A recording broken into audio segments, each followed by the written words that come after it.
November 29 ఇది యావత్ తెలంగాణ రాష్ట్రంలో ప్రతి ఒక్క తెలంగాణ బిడ్డకు కూడా గుర్తుండాల్సిన రోజు ఇది.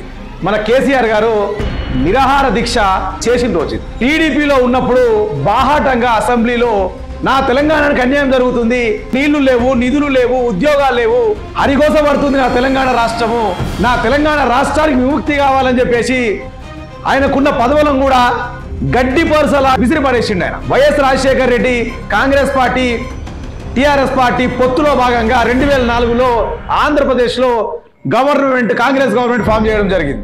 అరే ఈ బక్కపల్సన్ కూడా తెలంగాణ తెచ్చేది, ఈ బక్కటోడు తెలంగాణ ఏం తీసుకొస్తాడు, చాలా మాటలు మాట్లాడు కేసీఆర్ మీద.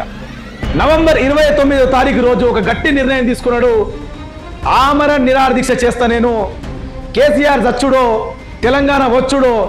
ఉస్మానియా యూనివర్సిటీ విద్యార్థులు కూడా ఉవ్వెత్తున ఎగిసి, కాకతీయ యూనివర్సిటీ విద్యార్థులు కూడా, మొత్తం యావత్ తెలంగాణ రాష్ట్ర విద్యార్థి లోకం కూడా గట్టిగా మద్దతు ఇచ్చింది కేసీఆర్ గారికి. ఆ శ్రీకాంత్ చారికి కూడా మనం కూడా ఒకసారి మనం అందరం కూడా యావత్ తెలంగాణ ప్రజల నుంచి కూడా మనం జోహార్ చెప్పాలి. దాదాపు 1100 పైచిలకు బలిదానాలు. ఇప్పుడున్న మన ముఖ్యమంత్రి రేవంత్ రెడ్డి గారు ఒక మాట మాట్లాడారు. ముఖ్యమంత్రి రేవంత్ రెడ్డి మాట్లాడి సోనియా గాంధీ బలిదేవత అని. ఇప్పుడు అదే రేవంత్ రెడ్డి మాట్లాడుతుండు సోనియా గాంధీ తెలంగాణ తల్లి అని మాట్లాడుతున్నాడు. మన బాలకృష్ణ అసంటే ఆయన కూడా జై తెలంగాణ అన్నాడు.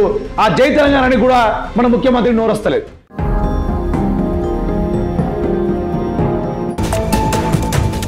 నమస్తే ఫ్రెండ్స్, నేను మీ ఆర్ఎస్ఆర్. టైమ్ 24x7 టీవీకి స్వాగతం. నవంబర్ 29 ఇది యావత్ తెలంగాణ రాష్ట్రంలో ప్రతి ఒక్క తెలంగాణ బిడ్డకు కూడా గుర్తుండాల్సిన రోజు ఇది. ఈ నవంబర్ 29లో ఈ 29 అంటే మలిదశ ఉద్యమానికి నాంది పలికిన రోజు. అది ఎట్లా అంటే బీఆర్ఎస్ ప్రెసిడెంట్ మన కేసీఆర్ గారు నిరాహార దీక్ష చేసిన రోజు ఇది. ఈ నిరాహార దీక్షను చూసి సెంట్రల్ గవర్నమెంట్ కథలు వచ్చిన రోజు. అందుకే ఈరోజు బీఆర్ఎస్ పార్టీ వాళ్ళు కంప్లీట్గా అందరూ కూడా దీక్షా దివస్ ప్రోగ్రామ్ మీద ఈరోజు అందరు ప్రోగ్రామ్ కండక్ట్ చేయడం కూడా మనం చూస్తున్నాం. వాస్తవానికి దశాబ్దాల కాలం నుంచి కూడా తెలంగాణ రాష్ట్రం గురించి ఎన్నో పోరాటాలు జరుగుకుంటూ వచ్చినాయి.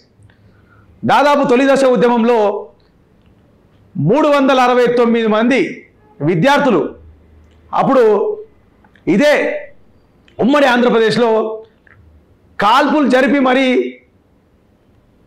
చనిపోవడం జరిగింది. మీకు అందరూ తెలిసిందే అది. అప్పుడు ఎవరు కాసు బ్రహ్మానంద రెడ్డి ముఖ్యమంత్రిగా ఉండే 1969లో 369 మంది విద్యార్థులు చనిపోయారు అప్పుడు. దాని తర్వాత ఎంతో మంది తెలంగాణ కోసం చాలామంది ట్రై చేసుకుంటూనే వచ్చారు. కానీ అది వాళ్ళ స్వలాభాల కోసం లొంగిపోవడము, వాళ్ళ పదవుల కోసం లొంగిపోవడం వల్ల ఏ ఉద్యమం చూడు ఎంత 4 సంవత్సరాలు 5 సంవత్సరాలు 10 సంవత్సరాల వరకు చరిత్ర ఉండి తర్వాత మొత్తం నీరు గారిపోయిన పరిస్థితి అందరం చూసిందే మనం. అది అదే కేసీఆర్ గారు టీడీపీలో ఉన్నప్పుడు బాహాటంగా అసెంబ్లీలో నా తెలంగాణకు అన్యాయం జరుగుతుంది, నా తెలంగాణకు నీళ్లు లేవు, నిధులు లేవు, ఉద్యోగాలు లేవు, హరిగోస పడుతుంది నా తెలంగాణ రాష్ట్రము, కాబట్టి నా తెలంగాణ రాష్ట్రానికి విముక్తి కావాలని చెప్పేసి ఆయనకున్న పదవులను కూడా గడ్డి పరుసలాగా విసిరి పడేసిండు ఆయన. తర్వాత 2001లో టిఆర్ఎస్ పార్టీ తెలంగాణ రాష్ట్ర సమితి అనే ఒక పార్టీని స్థాపించి అప్పుడు జరిగిన గ్రామ పంచాయతీ ఎలక్షన్స్లోనే దాదాపుగా మెజార్టీ సీట్లు కొట్టిన వ్యక్తి కేసీఆర్ గారు. దాని తర్వాత 2004లో అప్పట్లో ఉన్న వైఎస్ రాజశేఖర్ రెడ్డి సోనియా గాంధీ తెలంగాణ ఇస్తుందని నమ్మబలికింది. దానికి కూడా మన కేసీఆర్ గారు కూడా మనకి ఎవరైతే మనకు తెలంగాణ ఇస్తే చాలు కదా అన్నట్టు కేసీఆర్ కూడా ఒప్పుకోవడం జరిగిన తర్వాత YS Rajasekhar Reddy Congress party TRS party పొత్తులో భాగంగా 2004లో ఆంధ్రప్రదేశ్లో కాంగ్రెస్ గవర్నమెంట్ ఫామ్ చేయడం జరిగింది.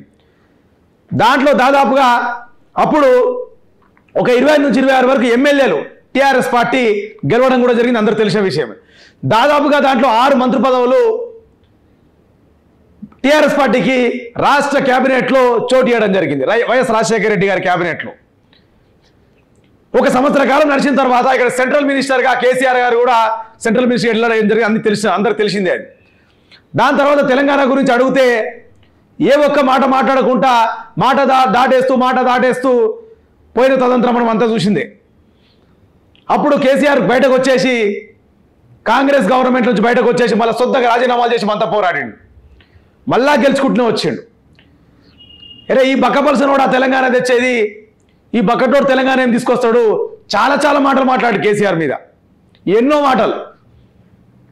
ఒక తాగుబోతోని కింద లెక్క పెట్టి అన్ని అరాచకమైన మాటలు మాట్లాడారు ఆయన మీద. గీనతోటి ఏమవుతుంది, గట్టిగా 50 కిలోమీటర్ల గాలిస్తే కొట్టుకుపోతాడు అని ఎన్నో అవహేళన మాటలు ఉమ్మడి ఆంధ్రప్రదేశ్లో అప్పట్లో ఉన్న మన తెలంగాణ నాయకులే కావచ్చు, ఆంధ్ర నాయకులు కూడా చాలామంది అవహేళన చేసి మాట్లాడినట్టు మనందరూ తెలిసిందే. కానీ ఆ బక్కబలచరి నాయకుడే ఒక గట్టి నిర్ణయం తీసుకున్నాడు. ఉస్మానియా యూనివర్సిటీ విద్యార్థులతో కలిసి ఉద్యోగస్తులతోటి కలిసి ఆ రోజు 6 జీవో మీద కూడా స్థానికేతరులకు ఉద్యోగాలని చెప్పి 6 జీవో మీద చాలా ఉద్యమం లేచిన విషయం అందరూ తెలిసిందే. ఉద్యోగస్తులతో చర్చించి విద్యార్థులతో చర్చించి నవంబర్ 29వ తారీఖు రోజు ఒక గట్టి నిర్ణయం తీసుకున్నాడు. ఆమరణ నిరాహార దీక్ష చేస్తా నేను, కేసీఆర్ చచ్చుడో తెలంగాణ వచ్చుడో అని ఒక గట్టి నినాదంతో ప్రజలకు తీసుకెళ్లి నిరాహార దీక్ష చేద్దామని చెప్పేసి నవంబర్ 29వ తారీఖు రోజు కరీంనగర్ నుంచి సిద్దిపేట నుంచి కరీంనగర్ బయలుదేరుతుంటే అలుగునూరు చౌరస్తా దగ్గర కేసీఆర్ గారిని అరెస్ట్ చేసి ఖమ్మం జైలుకు తరలించి రట్కేనట్టే. ఇది అందరికి తెలిసే విషయమే. ఎన్నో కథలు నడిచినాయి, ఎన్నో కాలకాలం నడిచి ఎన్నో కథలు నడిచినాయి. ఎందుకంటే అప్పుడు ముఖ్యమంత్రి వచ్చేసి మన రోషయ్య గారు, ఎందుకంటే రాజశేఖర రెడ్డి గారు అప్పటికే చనిపోయారు కాబట్టి రోషయ్య గారు ముఖ్యమంత్రి ఉండే. ఆంధ్ర కుటిల రాజకీయాలు, ఆంధ్ర పెత్తంతాల రాజకీయాలు ఎంతవరకు నడిపియాలనో తెలంగాణ రాష్ట్రం మీద ఈ ఉద్యమాన్ని ఎంతవరకు అంచాలి, ఈ కేసీఆర్ నోరెట్ల మూపియాలని చెప్పేసి శత విధాలుగా ప్రయత్నాలు చేసి ఖమ్మం హాస్పిటల్లో దీక్ష విరమింపజేసిండు అని చెప్పేసి ఒక గేమ్ కూడా ఆడి అందరికి తెలిసింది. అది ఉస్మానియా యూనివర్సిటీ విద్యార్థులు కూడా ఉవ్వెత్తున ఎగిసి, కాకతీయ యూనివర్సిటీ విద్యార్థులు కూడా మొత్తం యావత్ తెలంగాణ రాష్ట్ర విద్యార్థి లోకం కూడా గట్టిగా మద్దతు ఇచ్చింది కేసీఆర్ గారికి. దాంట్లో భాగంగానే మనం ఒక యాదిలో యాదుంచుకోవాలి మన శ్రీకాంత్ చారి గారిని. అయినా కూడా కేసీఆర్ సార్ దీక్ష చేస్తూ చూసి నా తెలంగాణ రాష్ట్ర ఇంకా ఈ ఉద్యమాన్ని ఇంకా గట్టిగా తీసుకెళ్లాలి, అది నా మరణంతో సాధ్యమేమో అని చెప్పేసి స్వయాన తనంతట తానే ఆత్మాహుతి చేసుకున్నాడు, తగలబెట్టుకున్నాడు ఆయన తానే పెట్రోల్ పోసుకొని తెలంగాణ గురించి. ఆ శ్రీకాంత్ చారికి కూడా మనం కూడా ఒకసారి మనం అందరం కూడా తెలంగాణ యావత్ తెలంగాణ ప్రజల నుంచి కూడా మనం జోహార్ చెప్పాలా. ముఖ్య పాత్ర ఉంది. ఆయన 2 రోజుల తర్వాత చనిపోయిన తర్వాత ఉద్యమం ఒక పంతా స్థాయికి చాలా తీవ్రమైన స్థాయికి వెళ్ళిపోయింది. దాని తర్వాత ఎక్కడ మళ్ళీ ప్రాబ్లం అవుతుందని చెప్పేసి ఖమ్మం నుంచి తీసుకొచ్చి నిమ్స్లో వేసిర్రు కేసీఆర్ గారిని. రోజు రోజుకి కేసీఆర్ గారి ఆరోగ్యం మొత్తం క్షీణిస్తున్నది. ఆ టైంలో మేము ఎట్లా చేయాలన్నా ఏం అంటే సబ్బండ వర్ణాలుగా కంప్లీట్ యావత్ తెలంగాణ కథలు వచ్చేసింది. విద్యార్థులు, ఉద్యోగస్తులు, సాధారణ పౌరులు, ఇక వాళ్ళు వీళ్ళనేది ఏం లేదు. ఇక అరే కేసీఆర్ దీక్షలు ఉన్నాడంట, కేసీఆర్ చనిపోయేటట్టున్నాడు, మన తెలంగాణ రాష్ట్రం గురించి చనిపోయేటట్టున్నాడు, ఆయన గురించి అరే శ్రీకాంత్ చారి చనిపోయిన తర్వాత ఆయన మీద ఒక ఉద్యమం గట్టిగా అంటే ఆ స్ఫూర్తి ఒకటి గట్టిగా లేచింది. తర్వాత యావత్ విద్యార్థి లోకం కూడా గట్టిగా నినదించారు. రాస్తారోకోలు, బంధులు, ధర్నాలు చాలా జరిగినాయి. రాష్ట్రం మొత్తం అట్టుడికిపోయిందని చెప్పాలి ఆ టైంలో. దాని తర్వాత డిసెంబర్ 9న రాత్రి సెంట్రల్ హోమ్ మినిస్టర్ చిదంబరం గారి నుంచి ఒక ప్రకటన వచ్చింది. ఈ ఒత్తిళ్లతోటి మేము తెలంగాణ రాష్ట్రాన్ని ఏర్పాటు చేయడానికి మేము కార్యక్రమం మొదలుపెట్టినాం, అందుకే వెంటనే కేసీఆర్ గారు దీక్ష విరమింపజేయాలా అన్న ఒక మాట ప్రకటన వచ్చిన తర్వాత మన కేసీఆర్ గారు దీక్ష విరమణ చేశారు. ఆ విరమణ చేసిన తర్వాత ఆయన ఆరోగ్యం కుదుటపడ్డాక అప్పుడు ఆంధ్ర జేఏసీ ఒకటి ఫామ్ అయ్యి మళ్ళీ ఏదైతే కాంగ్రెస్ గవర్నమెంట్ మాట ఇచ్చి మళ్ళీ మాట తప్పిందో మళ్ళా ఉద్యమం ఎత్తున తీసుకొచ్చింది. దాని తర్వాత ఎన్నో బలిదానాలు, తెలంగాణ గురించి ఎన్నో బలిదానాలు. దాదాపు 1100 పైచిలకు బలిదానాలు తెలంగాణలో. ఈ పాపమంతా కూడా కాంగ్రెస్ మూట కట్టుకుందని చెప్పుకోవాలా. ఇప్పుడున్న మన ముఖ్యమంత్రి రేవంత్ రెడ్డి గారు ఒక మాట మాట్లాడారు, సోనియా గాంధీ బలిదేవత అని.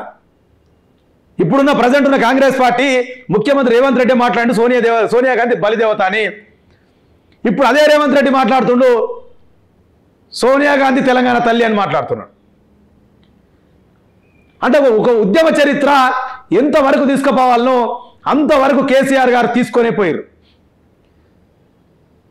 తెలంగాణ వచ్చే వరకు నాకు సావే లేదు, తెలంగాణ తెచ్చే తీరుతా, ఈ రాష్ట్రాన్ని తెలంగాణ రాష్ట్రాన్ని డెవలప్ చేసుకొని తీరుతా అని చెప్పేసి కూడా అన్న మాట ప్రకారమే తెలంగాణ తీసుకొచ్చిన వ్యక్తి. తెలంగాణను 10 ఏళ్ల కాలంలో ఎంతవరకు డెవలప్ చేసిండు అనేది కూడా ప్రతి ఒక్క తెలంగాణ బిడ్డకు తెలిసిన విషయమే.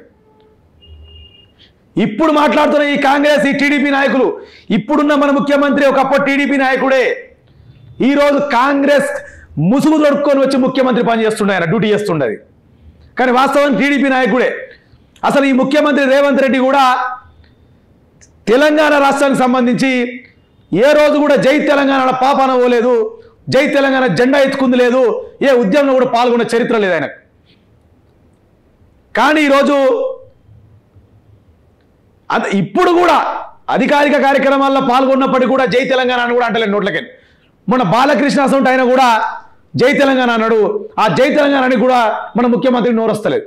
ఎందుకు నోరొస్తలేదు అంటే ఈయన తెలంగాణ ఉద్యమకారుల మీదకే తుపాకీ పట్టుకొని పోయినా తుపాకీ రాముడిన, అందరికి తెలిసిన విషయమే. ఇంకా ఈయనకేడ అభిమానం ఉంటుంది తెలంగాణ అంటే? గాలికి వచ్చినట్టు గాయ మాటలు మాట్లాడుతున్నారు కేసీఆర్ మీద. ఇప్పుడు రేవంత్ రెడ్డి అనే కాదు, మన దగ్గర మహానుభావులు చాలా మంది ఉన్నారు.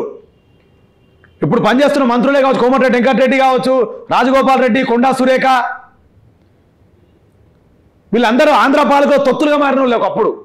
అసలు తెలంగాణ రాష్ట్ర ఉద్యమానికి, ఈ తెలంగాణ తేవడానికి పంతాకి ఇప్పుడు ప్రజెంట్ పనిచేస్తున్న ఏక నాయకులది కూడా ప్రమేయం లేదు. కాంగ్రెస్ వాళ్ళది ఇలా ఎవరిది ప్రమేయం లేదు ఇక్కడ. కాబట్టి November 29 అనేది కూడా ప్రతి ఒక్క తెలంగాణ ఉద్యమకారుడు గుర్తించుకోవాల్సిన రోజు. తెలంగాణ మలిదశ ఉద్యమానికి నాంది పలికిన రోజు. 16 ఏళ్లు పూర్తి చేసుకున్న దీక్షా దివాస్ ప్రోగ్రాం మీద టైమ్ 24/7 స్పెషల్ ప్రోగ్రాం. షేర్ చేయండి, లైక్ చేయండి, సబ్స్క్రైబ్ చేయండి. మరిన్ని వీడియోల కోసం బెల్ సింబల్ పై క్లిక్ చేయండి.